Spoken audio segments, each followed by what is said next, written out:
आगाज में इतनी गर्मी है, अंजाम इलेक्शन क्या होगा। नमस्कार, मैं हूं श्वेता सिंह और आप देख रहे हैं लोकसभा चुनावों के लिए यूपी की चुनावी राजनीति पर श्वेत पत्र। प्रधानमंत्री मोदी ने काशी से बीजेपी का चुनावी बिगुल बजा दिया है। काशी से निकला संदेश पूरी यूपी की राजनीति को मथता रहेगा। दूसरी तरफ कांग्रेस की न्याय यात्रा भी यूपी के रास्ते है। गठबंधनों का गणित अलग यूपी की चुनावी हवा को बदल रहा है। चुनावों की घोषणा अभी हुई नहीं है, लेकिन यूपी की चुनावी गर्मी बता रही है कि जंग शुरू हो चुकी है। कांग्रेस समाजवादी पार्टी गठबंधन का कितना असर होगा, जनता के मन में क्या है इस बार। बीजेपी की यूपी की 80 लोकसभा सीटों पर क्लीन स्वीप के दावे की हकीकत क्या है, यूपी की राजनीति पर पेश है श्वेत पत्र।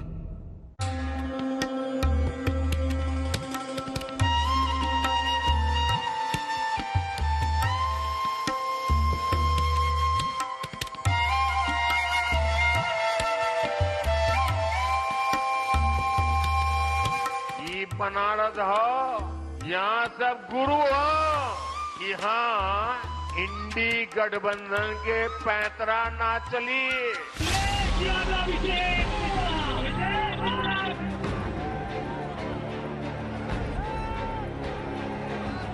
उत्तर प्रदेश के मतदाता और देश के मतदाता से अपील यही है कि भारतीय जनता पार्टी का सफाया हो, तभी संविधान बचेगा, तभी लोकतंत्र बचेगा।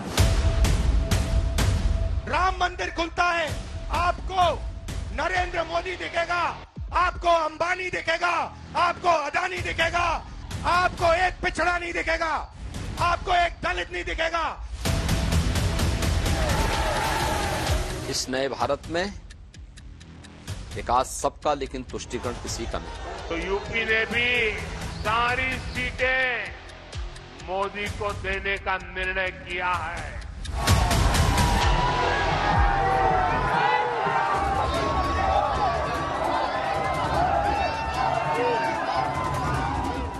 चुनाव आयोग लोकसभा चुनावों की तारीखें तय करता रहेगा, लेकिन काशी की धरती से प्रधानमंत्री मोदी के अंदाज ने चुनावों का स्पष्ट ऐलान कर दिया। हमारे देश में जाति के नाम पर उकसाने और उन्हें लड़ाने में भरोसा रखने वाले इंडी गठबंधन के लोग दलित, वंचित के हित की योजनाओं का विरोध करते हैं। ये अपने परिवार से बाहर किसी भी दलित, आदिवासी को आगे बढ़ने नहीं देना चाहते। आपको याद होगा, जब देश में पहली आदिवासी महिला राष्ट्रपति बनने के लिए महामहिम द्रौपदी मुर्मू जी चुनाव लड़ रही थी, तो किन किन लोगों ने उनका विरोध किया था? वे सब की सब यही परिवारवादी पार्टियां आई थी। सीटों का गुणा भाग, रणनीतियों के समीकरण आगे बनते रहेंगे, लेकिन यूपी के महत्व को देखते हुए गठबंधन ने मनमुटाव दूर कर लिया है। सीट शेयरिंग पे भी कोई विवाद नहीं है, सीट शेयरिंग पूरी अच्छी तरह होगी। चुनाव का ऐलान बाकी है, उम्मीदवारों का चयन बाकी है, लेकिन सीटों पर संग्राम शुरू हो चुका है। अगर राहुल जी को लड़ना है और उन्होंने मन बना लिया है और सीईसी मंजूरी देती है, वो जरूर लड़ेंगे। हम किसी से भागने वाले। और मैं आपको ये भी कह दूं कि आज का जो माहौल है, कई लोग, मैंने करीब 70-80 लोगों से मैंने खुद बात की, माने जनसभा में नहीं, बाहर जाके मैंने बात की, और सभी लोगों ने कहा कि साहब 2019 में हमसे गलती हो गई, इस बार राहुल भैया को यहीं से लड़ना है और वो जीते। मुझे इस बात की खुशी है कि जयराम रमेश जी ने मेरी चुनौती को स्वीकार किया है कि राहुल गांधी बिना अखिलेश जी के, बिना मायावती जी के अमेठी का चुनाव लड़ने को तैयार हैं। मैं चाहूंगी कि जयराम रमेश ने जो प्रस्ताव मेरे उद्बोधन के बाद दिया है, उसको आज ही सीईसी उनकी जारी कर दे। मैं भारतीय जनता पार्टी की सामान्य कार्यकर्ता होने के नाते इस चुनौती का स्वागत करती हूँ। बीजेपी का मिशन अब की बार 400 पार का है। 2014 में बीजेपी को यूपी में 71 सीटें मिली, 2019 में 62, 2024 में प्रधानमंत्री मोदी फिर जनता के द्वार पर। यूपी से 70 का वादा है और पूरे भारत से 333 का इरादा है, 400 पार। से कांग्रेस और सपा गठबंधन हुआ है, तब से स्थितियां कुछ और बदल रही है। धीरे धीरे करके मुझे लगता है कि स्थितियां कुछ निर्णायक मोड़ पे आ। प्रधानमंत्री जी का नारा है 400 पार, और हम लोग भी इस बार 400 पार पहुंचा देंगे। 99% कर जाएगी, और कुछ भी हमें लगता है 2014 से अच्छा इनका प्रदर्शन रहेगा इस बार। सीट इनकी हर जगह घटनी है, तो इनकी सरकार कहीं बनने वाली नहीं है। चिल्लाते रहे, हवा बनाते, इनका काम हवा बनाना। ये प्रश्न ही नहीं वैसे बनता कि मोदी जी जीतेंगे या नहीं जीतेंगे, ये तो प्रश्न ही नहीं बनता। सच में मैं कह रहा हूँ, कभी भी वो कश्मीर से भी खड़े हो जाए, वहाँ से भी जीतेंगे। 10 साल के कुल कार्यकाल में मोदी 44वीं बार काशी आए थे, जनता से संवाद स्थापित किया और चुनावी विजय का वरदान भी मांगा। इस बार यूपी 100% सीटें एनडीए के नाम करने वाला है। भाइयों और बहनों, मोदी का तीसरा कार्यकाल पूरी दुनिया में भारत के सामर्थ्य का सबसे प्रखंड कालखंड होने वाला है, सबसे प्रखर कालखंड होने वाला है। यूपी इन दिनों देश की चुनावी राजधानी बना हुआ है। बीजेपी प्रधानमंत्री मोदी के 10 साल के कार्यकाल और लोकप्रियता के साथ योगी आदित्यनाथ के काम के रिपोर्ट कार्ड को लेकर यूपी चुनाव में उतरी है। कांग्रेस समाजवादी पार्टी 7 साल बाद फिर से साथ हैं और मिलकर चुनाव लड़ रहे हैं। छोटे दल अपनी जगह अपना महत्व दिखा रहे हैं। जनता अलग मिजाज में चुनावों में अपनी भूमिका को लेकर तैयार हो चुकी है। इंडिया गठबंधन बहुत बढ़िया प्रदर्शन करेगी यूपी में। हमको लग रहा है जहां तक कि 75 सीट इंडिया गठबंधन के खाते में आ रही है। गठबंधन तो बस खाली ऐसे बिखराव है, मैं भटके हुए लोगों का एकजुट बना रखा है उन्होंने, जिसमें किसी का कोई न लक्ष्य है न किसी को क्या करना है कुछ पता है। यही सरकार बनेगी 2024 में, राहुल गांधी प्रधानमंत्री होंगे। एक बार अखिलेश मायावती का समझौता हुआ, उसका रिजल्ट आप देख लीजिए। एक बार कांग्रेस और सपा का समझौता हुआ, उसका रिजल्ट देख लीजिए। यूपी में मोदी की पॉपुलैरिटी क्या इंडिया में इतनी जबरदस्त पॉपुलैरिटी है कि हमको नहीं लगता है लोग कहीं खड़े हो पाएंगे। पूरे देश का चुनाव एक तरफ और यूपी का चुनाव एक तरफ होता है। हर चुनावी हलचल से ये सवाल निकलते हैं, क्या बीजेपी यूपी में क्लीन स्वीप कर पाएगी? क्या यूपी से तीसरी बार प्रधानमंत्री मोदी को जीत का आशीर्वाद मिलेगा? क्या कांग्रेस समाजवादी गठजोड़ यूपी में बीजेपी को पछाड़ पाएगा? मायावती के अकेले चुनाव लड़ने के निर्णय का क्या असर होगा? यूपी की जनता का मिजाज क्या है? वो किन मुद्दों पर वोट करेगी? आम मतदाता उनको सब मिल रहा है, राशन मिल रहा है, सारी सुविधाएं मिल रही है उनको, रोड मिल रहे हैं, लाइट लगभग 18 घंटे गांव में भी मिल रही है।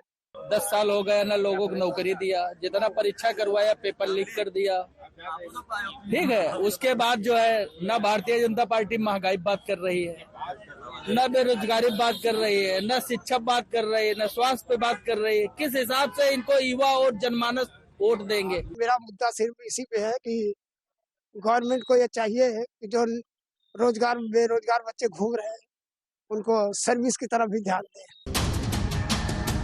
आज श्वेत पत्र में डिकोड करेंगे बीजेपी के मिशन 400 पार को और विश्लेषण करेंगे समाजवादी पार्टी और कांग्रेस के बीच हुए गठबंधन से बनते समीकरणों।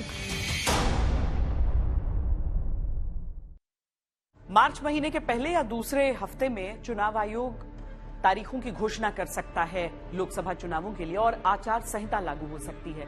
इस लिहाज से प्रधानमंत्री मोदी के दूसरे कार्यकाल का ये वाराणसी दौरा अंतिम दौरा माना जा सकता है। वाराणसी पूर्वांचल के क्षेत्र में है और यूपी की राजनीति का ये अकाट्य सत्य है कि पूर्वांचल को साधे बिना यूपी नहीं जीती जा सकती। पूर्वांचल का उस समय याद करा, गन्ना के भुगतान के लिए पहले वाला सरकार कितना मिन्नत करवाते रहे, लेकिन अब ये भाजपा की सरकार है। किसानों के बकाये का भुगतान तो हो ही रहा है, फसलों के दाम भी बढ़ाए जा रहे हैं।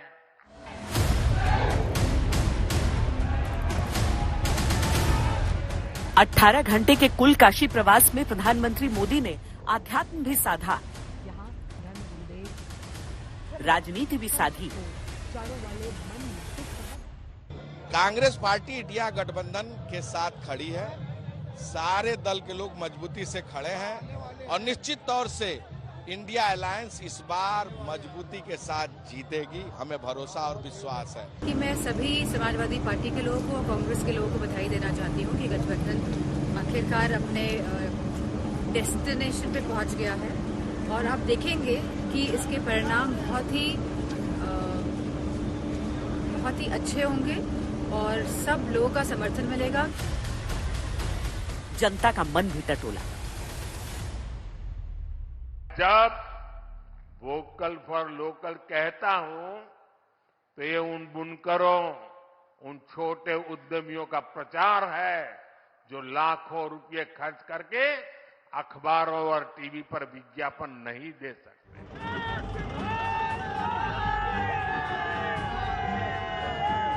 प्रधानमंत्री मोदी ने यूपी में बीजेपी के चुनावी संग्राम की आधारशिला रख दी। काशी में 14,000 करोड़ की 36 परियोजनाओं का लोकार्पण और शिलान्यास किया और फिर वही सवाल विपक्ष की राजनीति के सामने छोड़ गए, जिसका जवाब विपक्ष को न 2014 में मिल सका न 2019 में। इंडी गठबंधन द्वारा यूपी के नौजवानों का अपमान कोई नहीं भूलेगा। साथियों, गौर परिवारवादियों की यही असलियत होती है। परिवारवादी युवा हमेशा परिवारवादी युवा शक्ति से डरते हैं, युवा टैलेंट से डरते हैं। उनको लगता है कि सामान्य युवा को अवसर मिला तो वो हर जगह चुनौती देगा। इनको वही लोग पसंद आते हैं जो उनकी दिन रात जय जयकार करते रहें। ये काशी है, इसका आध्यात्मिक असर तो संपूर्ण सृष्टि पर रहता है, लेकिन यही काशी पूर्वांचल के रास्ते यूपी में विजय भी सुनिश्चित करती है। पूर्वांचल में 6 मंडल हैं: देवीपाटन, गोरखपुर, मिर्जापुर, आजमगढ़, वाराणसी और प्रयागराज। इन 6 मंडलों में 26 लोकसभा सीटें आती हैं और इन सभी सीटों का सेंटर है वाराणसी। इन 26 लोकसभा क्षेत्रों की शिक्षा, चिकित्सा, व्यापार, कारोबार या बुनियादी आवश्यकताओं की पूर्ति वाराणसी से होती है। लिहाजा जो बयार बहती है वाराणसी में, वो पूर्वांचल में सुनामी बनने की क्षमता रखती है। पूर्वांचल की अघोषित राजधानी है वाराणसी और बनारस के सारे लोगों, पूर्वांचल के लोगों का हाल ये है कि एक बार मैंने गोरखपुर में सुना कि ये गोरखपुर का BHU है। अब बताइए, बनारस हिंदू विश्वविद्यालय गोरखपुर का BHU है, अपनी यूनिवर्सिटी को बोल रहे थे। तो बनारस हर तरह से वहां की राजधानी है।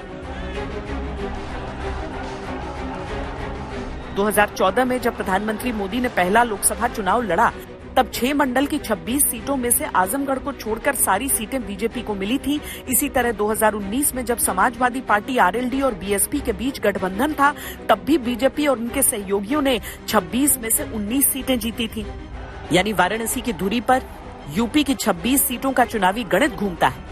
लेकिन इसके अलावा बनारस की हवा बिहार की 6 लोकसभा सीटों आरा, बक्सर, सासाराम, सारण, गोपालगंज और सीवान पर मतदाताओं के मन का रुख तय करने की क्षमता भी रखती है। 2014 और 2019 में बिहार की ये सीटें NDA के खाते में गई थी।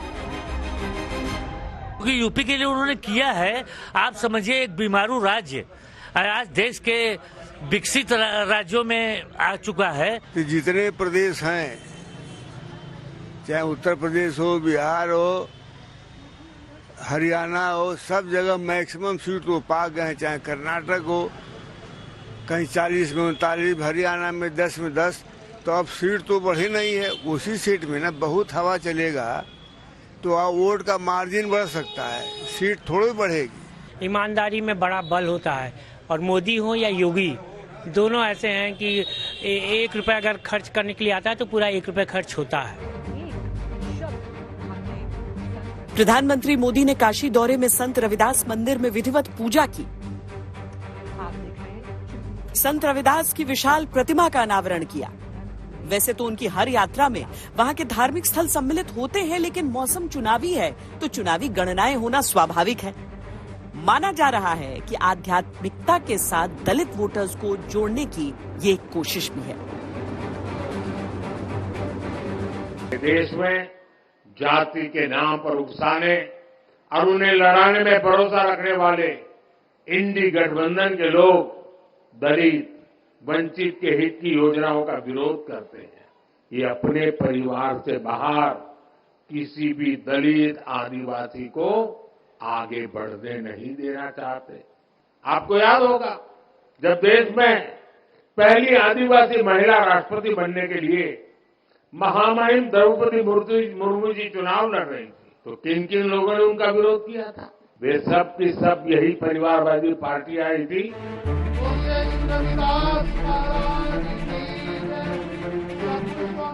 चुनावी राजनीति के मद्देनजर दलित समीकरण को अगर हम समझें तो उत्तर प्रदेश में करीब 22% दलित हैं। इनमें जाटव 12%, गैर जाटव दलित करीब 10%। उत्तर प्रदेश में 17 आरक्षित लोकसभा सीटें हैं। अब यूपी में दलित वोटों में जाटव वोटों का रुझान क्या रहा है वो देखिए। 2017 विधानसभा चुनाव में जाटव वोट बीजेपी को मिले थे 8%, बीएसपी को 87% और एसपी को 3%। 2022 के विधानसभा चुनावों में 21% जाटव वोट मिले बीजेपी को, बीएसपी को 65% और एसपी को 9%। लेकिन गैर जाटव वोटों का आंकड़ा काफी अलग रहा। 2017 विधानसभा चुनावों में गैर जाटव वोट बीजेपी को 32%, बीएसपी को 44% और एसपी को 11% मिले। 2022 में विधानसभा चुनाव हुए तो बीजेपी को 41%, बीएसपी को 27% और एसपी को 23% वोट मिले। बीजेपी की यूपी में दोनों बार प्रचंड बहुमत से सरकार बनी और इसमें दलित वोटर्स की भूमिका बेहद अहम रही। इसी तरह लोकसभा चुनावों में भी बीजेपी को दलित वोट मिलने का बम्पर फायदा हुआ। 17 आरक्षित सीटों में एनडीए ने 2014 में सभी सीटें जीती और 2019 में एनडीए को 15 सीटें मिली। बीएसपी ने शेष 2 सीटें जीती। वैसे भी काशी का असर संपूर्ण पूर्वांचल और बिहार की कई सीटों तक रहता है। बीजेपी को अच्छी तरह पता है कि मिशन 400 पार के लिए यूपी में बड़ी जीत कितनी जरूरी है। यही वजह है कि बीजेपी ने मिशन 100 दिन के तहत यूपी में अपनी रणनीति का ब्लूप्रिंट तैयार कर लिया। बीजेपी के कई दिग्गज यूपी में चुनावी रथ के सारथी बने हैं, क्योंकि ये अंदाजा सबको है कि यूपी की राहें आसान नहीं।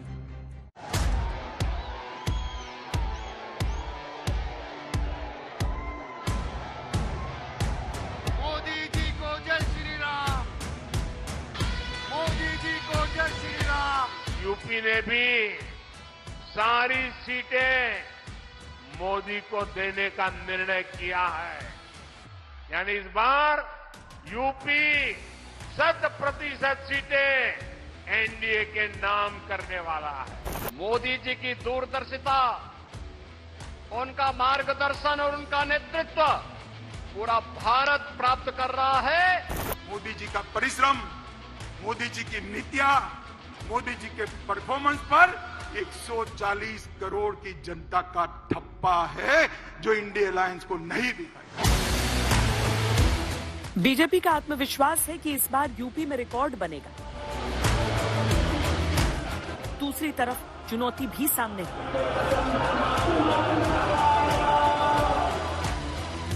2019 में समाजवादी पार्टी, आरएलडी और बीएसपी ने गठबंधन में चुनाव लड़ा, तब बीजेपी और सहयोगियों की सीटें 2014 के मुकाबले घटी। इस बार समाजवादी पार्टी और कांग्रेस में गठबंधन हुआ है। इसका असर कितना पड़ेगा? कांग्रेस को एक सीट भी नहीं मिलनी है इस बार, ये डेफिनेट है। रही सपा की तो एक आध दो वो जो पारिवारिक सीट है, हो सकता है उनकी पत्नी या चांसेस कुछ हैं। कांग्रेस की तो स्थिति यूपी में बहुत ही ज्यादा खराब चल रही है और अखिलेश जी वो बात नहीं कर पाए जो उनके पिताजी में थी, संभाल नहीं पाए गद्दी को। फिर भी लगता है 2 सीट मिल सकती है उनको। 2 युवाओं की जोड़ी भाजपा वालों की नींद उड़ा कर रख दी है। अखिलेश यादव अपनी पारिवारिक 1-2 सीट बचा ले जाए, ये बहुत मुश्किल का काम है। और कांग्रेस का तो क्लीन स्वीप रहेगा, एक भी सीट नहीं। पिछली बार रायबरेली मिला था, इस बार वो भी नहीं मिल रहा है। बीजेपी ने समाजवादी पार्टी और कांग्रेस गठबंधन से काफी पहले से ही अपनी तैयारियां 100 दिन का लक्ष्य लेकर शुरू कर दी थी। केंद्रीय मंत्रियों और बीजेपी के मुख्यमंत्रियों को अलग अलग क्षेत्रों की जिम्मेदारी सौंपी गई। हर वार्ड के हर व्यक्ति तक पदाधिकारियों को पहुंचने का काम दिया गया। बीजेपी के संगठन पदाधिकारी यूपी में गांव परिक्रमा यात्रा और गांव चलो अभियान के तहत प्रवास कर रहे हैं। दलित बस्तियों में पीएम मोदी की योजनाओं और संदेश को पहुंचाने का टास्क भी दिया जा चुका है। 100 दिनों के अंदर जनता की मांगों के आधार पर ही बीजेपी अपना घोषणा पत्र तैयार करेगी। साथ ही 2019 में हारी हुई सीटों पर सबसे पहले प्रत्याशी घोषित करने की तैयारी चल रही है। नरेंद्र मोदी ही देश के प्रधानमंत्री, जैसे 2014 में लोगों ने पहले बना दिया था प्रधानमंत्री, बाद में वोट दिया, वैसे ही 2024 में देश की जनता ने नरेंद्र मोदी को प्रधानमंत्री के रूप में चुन लिया है। आज देश के प्रधानमंत्री नरेंद्र मोदी जी ईमानदारी से काम कर रहा है तो लोग विश्वास कर रहा है। धरातल ये है कि भारतीय जनता पार्टी प्रचंड बहुमत के साथ प्रदेश में 80 की 80 सीटें जीत रही है। माननीय मोदी जी के नेतृत्व में इस समय कमल प्रचंड बहुमत के साथ 2024 में खेलने के लिए तैयार है। मोदी जी को जय श्री राम। प्रधानमंत्री मोदी ने राष्ट्रीय अधिवेशन में पार्टी कार्यकर्ताओं और पदाधिकारियों को जीत का मंत्र दिया तो उसमें हर एक वोट की अहमियत समझाई। मोदी जी को जय श्री राम। भाजपा का कार्यकर्ता साल के हर दिन 24 घंटे देश की सेवा के लिए कुछ न कुछ करता ही रहता है।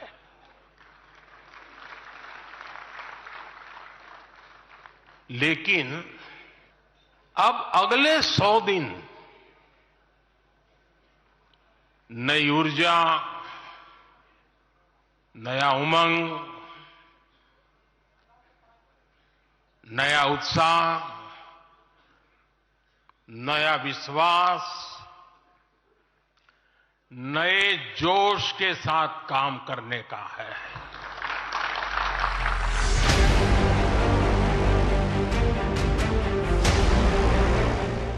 यूपी की लड़ाई के लिए उन सीटों पर भी बीजेपी ने खास फोकस किया है जहां मुस्लिम मतदाता निर्णायक भूमिका निभाते हैं। तो यही कहूंगा कि आपके वैचारिक माध्यम से जो राम को लाए हैं वो हम उनको ले आएंगे और 2024 में फिर से प्रधानमंत्री नरेंद्र मोदी जी को बनाएंगे। लखनऊ की शाम हो और ये चाय हो और अवध में राम हो, यही चुनाव जो है बहुत कुछ समीकरण आगे बदलेगा और नरेंद्र मोदी की सरकार तीसरी बार बनने के लिए तैयार है। ये मतलब जो पुराने लोग हैं, मतलब मोदी साहब को पर तलाक की बात रही हो, चाहे मुफ्त अनाज की बात रही हो, चाहे शौचालय की बात रही हो, चाहे प्रधानमंत्री आवास की बात रही हो, जो भी मोदी जी ने वादा किया था वो जनता के बीच पूरा उतरा। तो साफ संकेत दे दिया है कि 2024 में तीसरी बार मोदी जी प्रधानमंत्री बनने जा रहे हैं। मोदी जी 2 किलो 3 किलो अनाज दे रहे हैं, इसीलिए हम मोदी जी को वोट देंगे। बीजेपी सबका साथ सबका विश्वास की बात कहती है और इसी के साथ उसने यूपी में मुस्लिम मतदाताओं को साथ लाने की कोशिशें भी तेज की।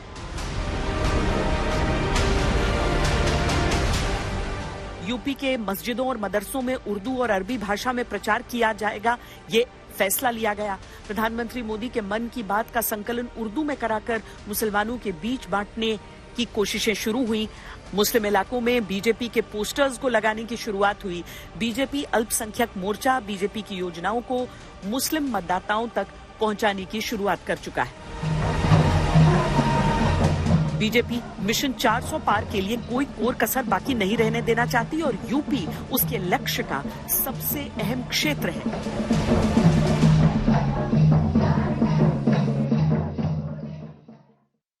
ये तो माना जाता है कि उत्तर प्रदेश की राजनीति ने हमेशा दिल्ली दरबार का रास्ता दिखाया है, लेकिन पिछले कुछ समय में यूपी की राजनीति ने ही देश की राजनीति में बड़े बदलाव की नींव भी रखी है। शीर्ष नेताओं की पारंपरिक सीट पर तगड़ी चुनौती पेश करने की राजनीति। मौजूदा चुनावों में वो नई राजनीति और आगे बढ़ चुकी है।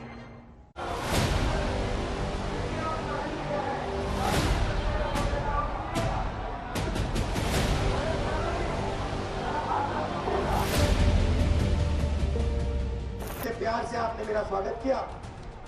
पुराना रिश्ता है हमारा, प्यार का रिश्ता है, मोहब्बत का रिश्ता है।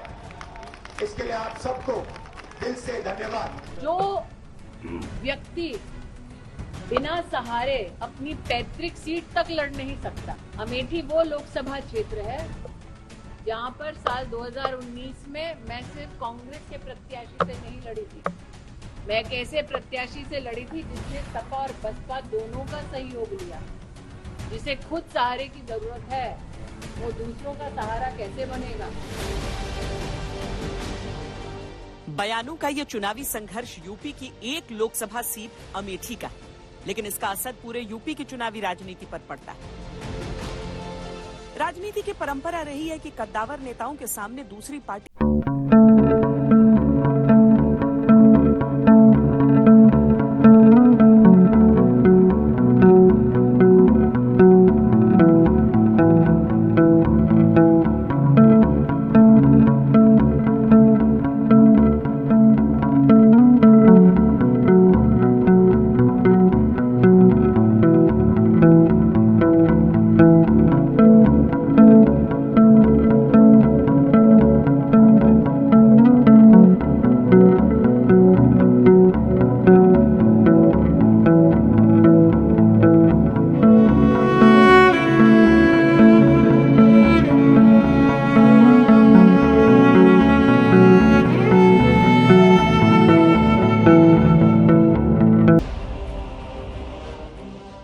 समाजवादी पार्टी के साथ हालिया हुए गठबंधन में अमेठी कांग्रेस के खाते में आई है।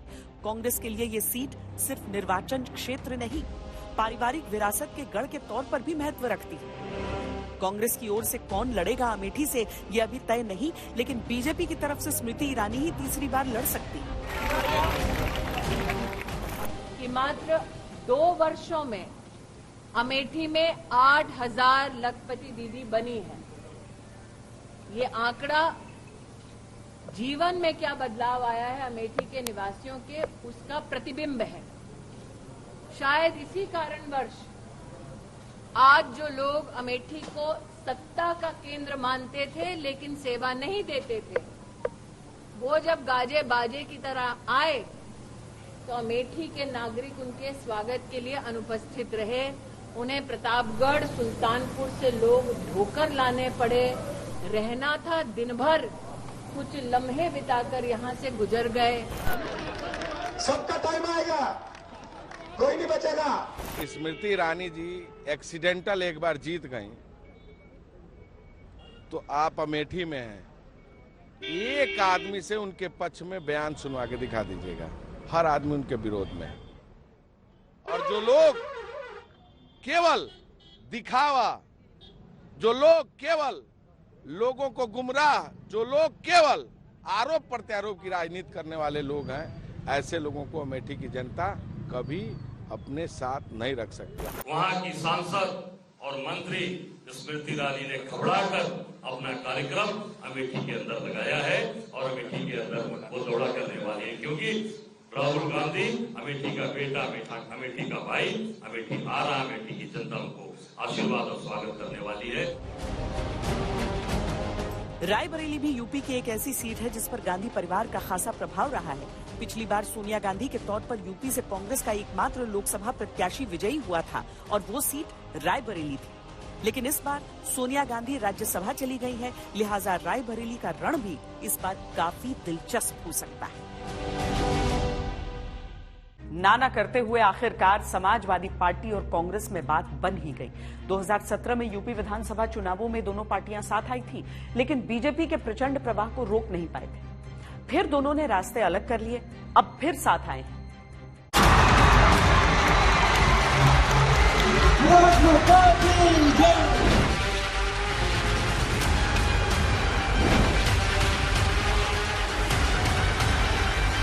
उत्तर प्रदेश की 80 लोकसभा सीट जीतने का टारगेट लेकर के हम सभी एनडीए के साथ ही काम कर रहे हैं।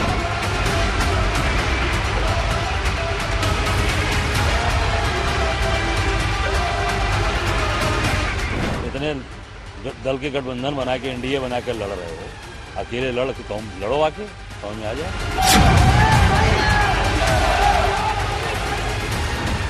आने वाले समय में उत्तर प्रदेश में भारतीय जनता पार्टी का सफाया हो। लगभग 25 करोड़ की आबादी, 75 जिले, 250 से अधिक जातियां और 80 लोकसभा सीट वाला राज्य उत्तर प्रदेश। देश की लोकसभा में 15% सांसद अकेले यूपी से ही आते हैं। ऐसे में यूपी का रण महारण होता है। 7 साल बाद दोस्ताना पार्ट 2 में फिर यूपी के लड़के साथ आकर ये दावा कर रहे हैं कि यूपी को ये साथ पसंद है।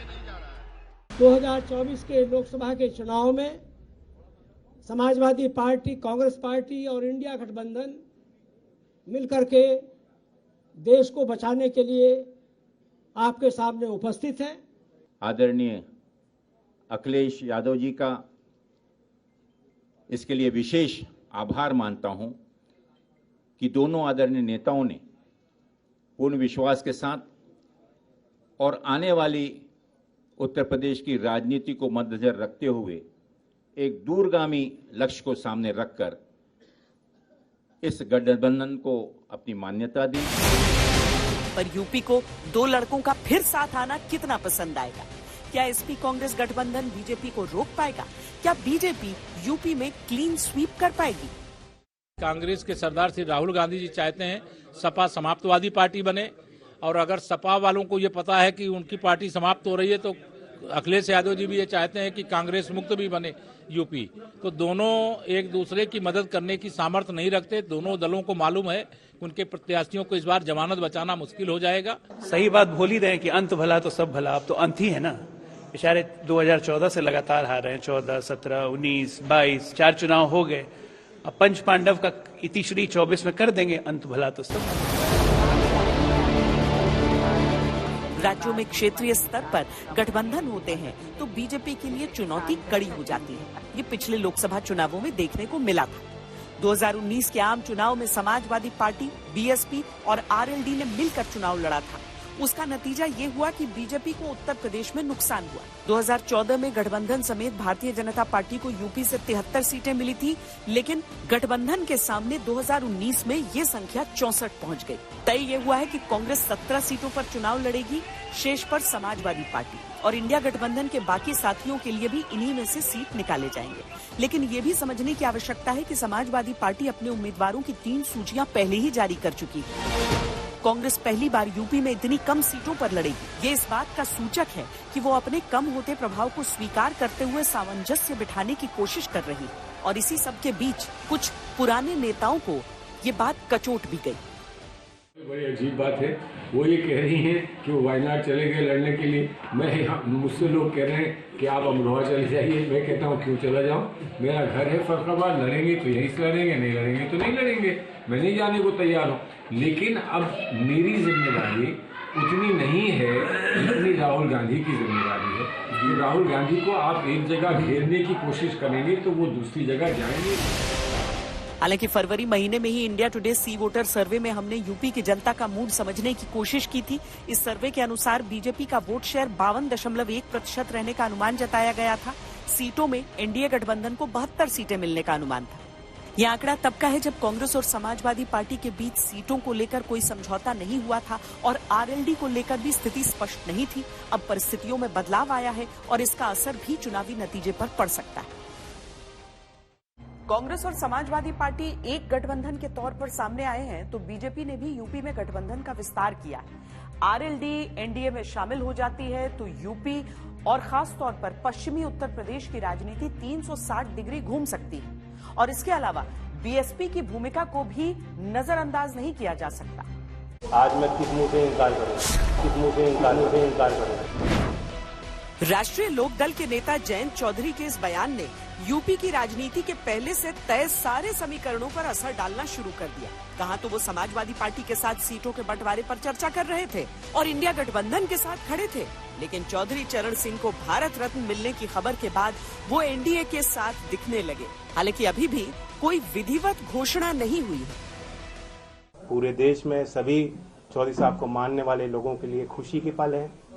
मैं चौधरी अजीत सिंह जी को भी याद करता हूं, ये उनका सपना था और इसलिए मैं कहता हूं दिल से मोदी जी को विशेष तौर से धन्यवाद और आभार। राष्ट्रीय लोकदल का वोट बैंक जाट और मुस्लिम गठजोड़ है। पश्चिमी यूपी पर अच्छा असर इनका माना जाता है। पश्चिमी उत्तर प्रदेश में लोकसभा की 27 सीटें आती हैं। 2019 में जयंत अखिलेश और बीएसपी के साथ गठबंधन में थे, फिर भी बीजेपी ने 27 में से 19 सीटें जीती थीं। 8 सीटें समाजवादी पार्टी और बीएसपी के बीच बंट गई थी। राष्ट्रीय लोकदल को एक भी सीट नहीं मिली थी। यानी गठबंधन में होने के कारण एसपी और बीएसपी को तो फायदा हुआ, एनडीए को नुकसान भी हुआ, लेकिन राष्ट्रीय लोकदल को कोई फायदा नहीं हुआ।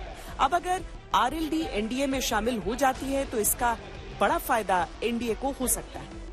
अब अगर एनडीए एसपी कांग्रेस गठबंधन के अलावा देखा जाए तो यूपी में तीसरा कोण है बीएसपी का। बीएसपी चुनाव मैदान में अकेले लड़ने की घोषणा कर चुकी है। इसका किसको फायदा या नुकसान हो सकता है, ये भी समझ लेते हैं।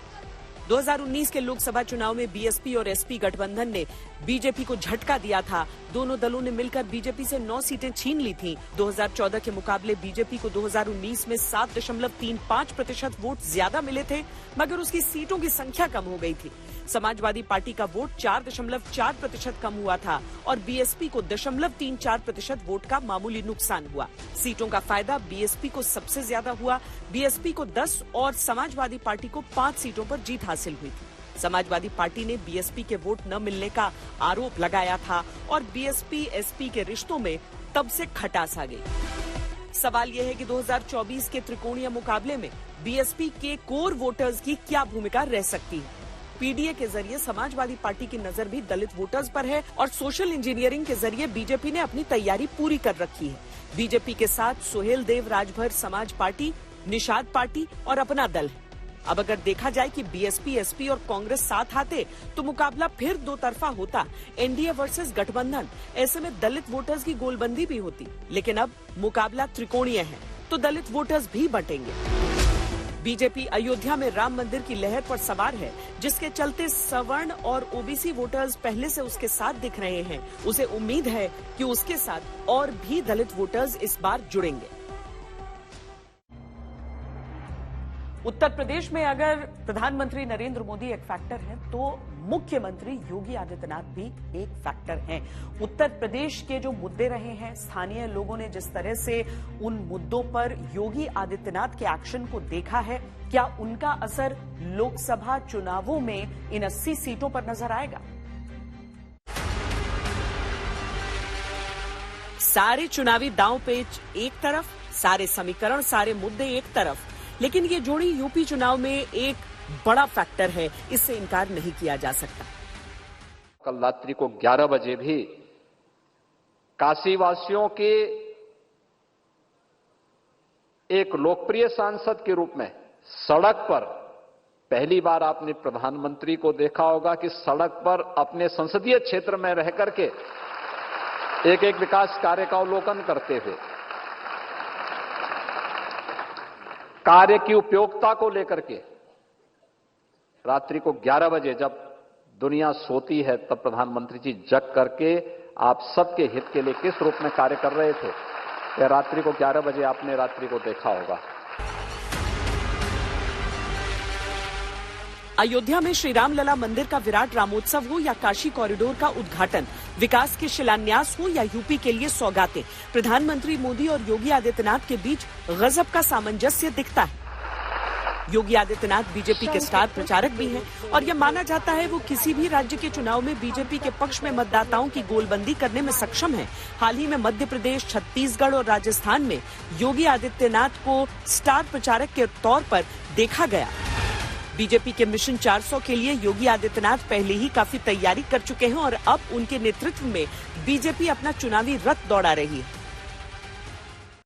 श्वेत पत्र में आज के लिए इतना ही। देश और दुनिया की बाकी खबरों के लिए आप देखते रहिए आज तक।